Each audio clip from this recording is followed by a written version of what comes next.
Okay, I'm going to try to be as succinct as possible with this. There are reasons why we should have toxic masculinity, and a lot of women may not like this, but it needs to be said. Toxic masculinity is what makes it possible for you to live in a society where you as a female and your children can live in prosperity. These are the men that we look to protect our communities, to protect our societies. We're not saying that women can't do that. They most definitely can.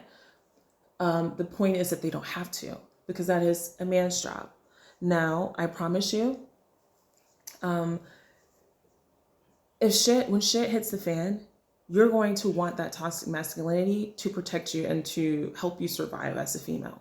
You will not go to something. It's like within ourselves biologically be repulsive, to repulse men who we see as someone who is not willing to protect us. And back in the day, women knew this. Okay. But we have come to this point in society where we think that men and women are equal to on every point or every aspect, when that is not the case.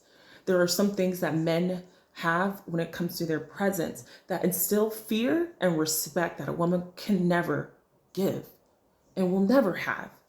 There's a reason why so many women had to, back in the day, get naked and all this other stuff just to have their voices be heard. They're still doing it today when it comes to just even getting attention. We all know this, or else we would have more singers out there, clothed than not clothed. I mean, I might not work out clothes, but we're not talking about me right now. But let's just be honest. We cannot even retain a man's attention without drastically dressing in a very provocative way. So I ask you,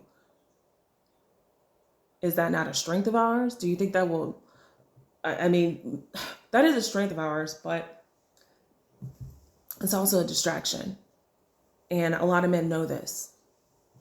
Men who want to take over your village, they're not going to fall for your little seductive tricks.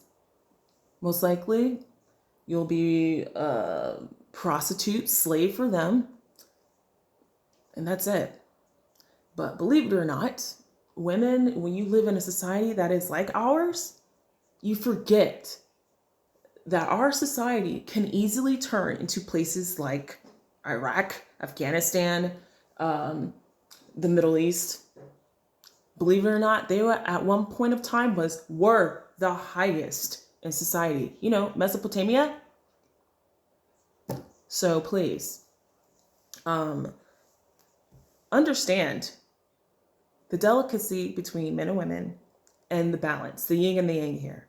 We need toxic masculinity just like we need femininity. And just because you're feminine doesn't mean that you have to be masculine. And just because someone is a toxic has the capability of having and showing that toxic masculinity does not mean that they are always a threat to you. Sometimes you just might need it.